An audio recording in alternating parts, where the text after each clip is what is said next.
Good morning, happy Friday. I got to sleep in a little bit today because I let myself. I was listening to Katy Perry's new song, Change to the Rhythm, and it's like really, really good. I cannot remember the last time she had a song out, so that was like surprising. I went on to Spotify's New Music Friday and it was the first one, which made me very happy. I'm gonna put on my bra now. I don't have classes on Fridays, so I basically get to do whatever the fuck I want. And today I'm treating myself to Zumbro's Belgian waffle because I'm literally changing, because it's one of my favorites. I haven't been there for a long time. You're watching a video of a girl yawning while she's putting on her bra. Oh, and it's inside out. Life is so hard. Apparently, it's slightly warmer today, and it's supposed to hit a high of 40 something, but it still feels like winter to me. What are the odds that I listen to Katy Perry's new song for the first time while getting ready, and then I go into the car, and what's playing? Her new song! I don't know how I feel about it yet. It's very Illuminati-esque if you follow those conspiracy theories. On my own, but I'm never alone. On a road to a river. Oh, it turned out fine, but you gotta keep your head up. Oh, oh, so you can let your hair down.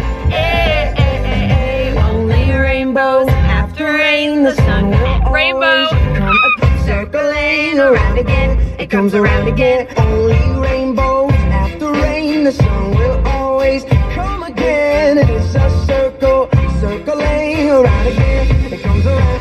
Keep your head up, and you can let your hair down. That's such a perfect, like, feel-good, sunny day. Get your what's a moob? Get your mood bumping, like, yeah. That's perfect. What a great song to hear, like, after breakfast, early in the morning when you're ready to conquer the day. On the drive home, I had the biggest urge. Okay, I dye my hair, like, every couple months or so. Sometimes the same color, sometimes a slightly different tint. And I've been meaning to dye it for, like, ever. And then on the drive home, I was like, you know, I should just go get a box right now and do it. But I don't know. I don't know if I want to go slightly darker to, like, my natural color, or if I want to go slightly redder so that the sun brings it out. Because when my hair is in the sun, it has, like, an amber glow. And I really love that amber glow, so I want to keep that, I think. I don't know, just yeah. You got this much wine for 60 bucks. That's super good. Whoa! Look what came in the mail when I was gone. I don't want to hurt it. Ha ha ha, the holy grail. Hello. Got my green tea. Recently, I have been reading The Witch of Portobello, as you may know, because I'm taking the longest time of my life to read this, just because I haven't been reading as much lately. However, like every single book I read, I underline the shit out of it, and I have a few quotations that I want to share with you because they're really moving, blah, blah, blah, blah, blah. You know the deal at this point. This book is about a young woman named Athena who is adopted in the Middle East and raised in London, I believe. If you're familiar with The Alchemist, which is the other novel that this author wrote, it has a very spiritual, divine vibe without being Western religious, which I love because I love non-Western religions and like the whole idea of spirituality and the fact that it's not like she's the classic Hollywood portrayal of a witch, but she's on this journey without really realizing it until somebody else realizes that she fits the divine nature of what would be perceived as a witch later on without giving it away. From the very beginning, we as the reader know that this woman Athena dies young, but you don't really know how, and then it kind of works backwards. She goes on this journey, as I said, and she's traveling and she doesn't know where she's coming. It's just classic novel themes, but her first touch with the divine, or this trance level that you get from like intuition or like meditation, she gets through dancing, and that's very important to know and recognize. So let's begin. Some little parts that I have underlined include on page 41, because all my life I've learned to suffer in silence. Very simple, very short, just something I wrote down in my journal because I related to it and I thought it was very powerful. In context of the dancing on page 53, dance until you are so out of breath that your organism is forced to obtain oxygen some other way. And it is that in the end that will cause you to lose your identity and your relationship with space and time. Bending space and time. It is a way to enter that trance that I was talking about, to go beyond this linear form of relativity that we are familiar with. It is a way to delve in between the blank spaces that we are unfamiliar with. If you've read anything similar, or have taken a class on Heidegger or Blanchot, which are German philosophers that have written about this linear time versus nonlinear relativity.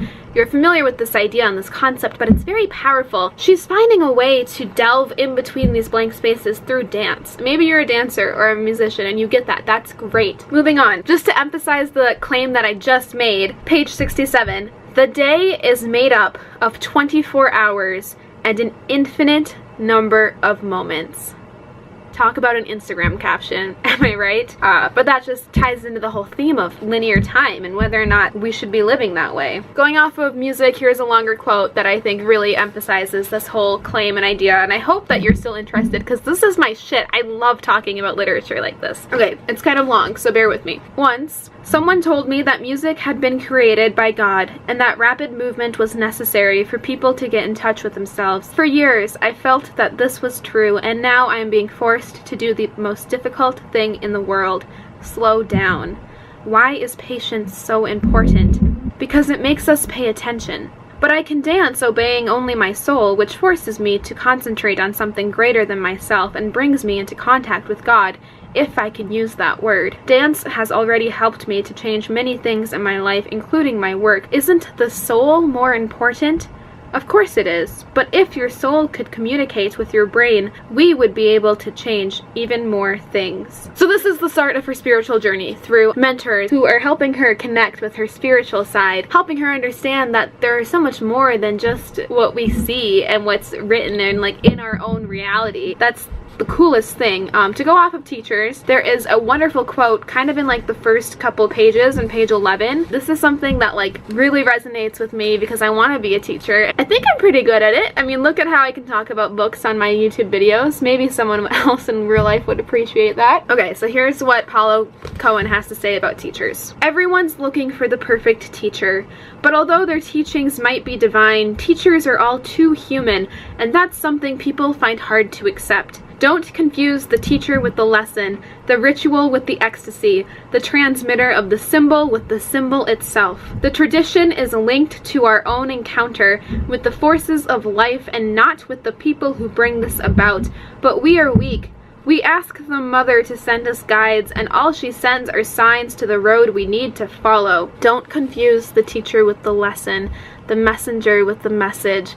That is powerful. It's a really great book. I'm only halfway through it. I don't have as much time as I would love to read, and I wish I spent more time reading, but highly recommend. This makes a really, really great book club book. There's just endless amounts of topics and themes and things to talk about that I want to talk to someone about. God, I need to start like a YouTube book club. That would be great. It's 5 p.m. and I've had a very, very productive afternoon. Let me show you what I've been up to. This game was my childhood, and I recently watched Sarah Baska's video on playing Club Penguin. It just reminded me of the games that I used to play, so I'm playing my favorites right now, and it's like the best decision of my life. Guys, I'm about to go on level 100. Honestly, I don't think I made it past level like 70 when I was a kid, which I guess is embarrassing because it's a Lilo and Stitch video game. I honestly believe this is where my good reflexes come from, but I also believe it's where my anxiety has come from. No! Ah! Fuck me! Shit! Holy fuck.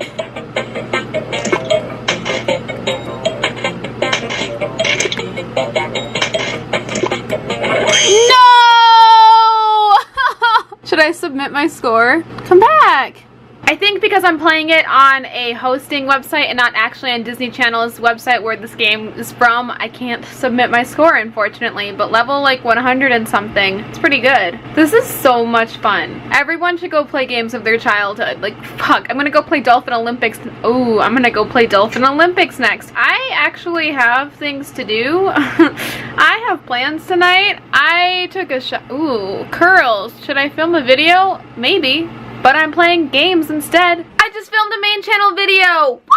And it's one that I was kind of referencing in earlier vlogs where I was like, I wish I could still upload it, but things are so different. I'm gonna fucking upload it, okay? I know things are different, but maybe that's like better, you know? So when you see it, it'll make sense. It's going to be called A Letter to the First Boy Who Broke My Heart, or A Letter to the Boy Who First, I don't know, something like that. It's basically something that I wrote in my journal a few years ago that I'm sharing with you now in honor of Valentine's Day, and I talk about perspective and how much something can change, but also like to self-reflect on your past years. I don't know. Also, fun fact, I have this one random straight chunk of hair right at like the bottom of my head that just like naturally isn't curly. It's just like, I think it's too heavy because there's too much weight of other. I just thought that was always so funny, and no one ever really sees it because it's usually like underneath, and then I just do this. Yeah, but fun fact.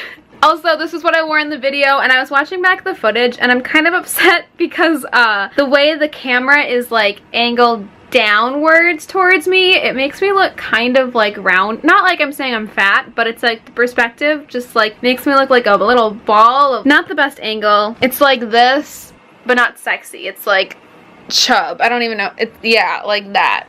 I don't know if that made sense, but it was really fun to film in my sweatpants. Like, that was fun. So tonight I'm heading over to Bay's house. Is that really a surprise? He's currently taking a nap, and then at 7 he texted me to come wake him up so we can hang out together. We just finished watching the entire Friends series, and so now we're going to play the trivia game that I have to see who actually knows the TV show better. Honestly, I really want to win, mostly because I'm competitive, but it's just I hope I know it better than him because it's my favorite show. It would be embarrassing if I didn't know some of the information, but of course I will be vlogging, so keep watching because that'll be fun. Also, Bailey, yes, I am wearing what you sent me in the mail. I love it so much. It's like the cutest little beaded bracelet ever, and I'm wearing it in my new video. I actually wore it in a video that I sent in for somebody else's video project that they requested me to help collab with, and you'll start seeing it around. Thinking of you, thank you so much. It reminds me of you and YouTube and just being happy. Okay, I'm all ready to go for the boyfriend's house. I got everything I need. I have some wine for us, but he doesn't know yet, so it's a surprise. I thought it was a screw-on, but apparently it's a cork, so it looks really messed with. He's gonna be like, what the fuck? I'll be like, let me tell you what happened, because I wanted to taste it before I left to see if I liked it or not. Otherwise I would have picked a different one. I guess we're just gonna have to wait and see. Hey. Hi, baby. Oh, I'm happy to see you.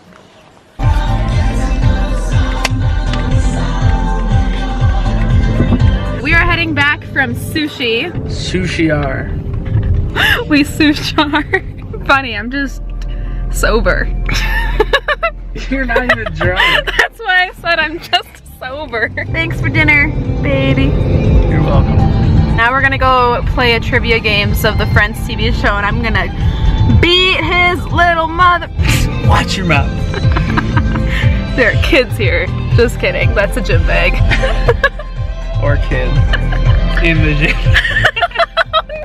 Oh, no. I've known this man for 13 weeks. Holy shit. That's 98 days. Not like anyone's counting though. We've got the wine, and look what we're starting to play. Guys, I've never played this before, so bear with me. And if anyone has, let me know. But I'm super excited to win. Psych. Let's see who actually knows Friends better. Okay, teach me how to play. Can't put that in.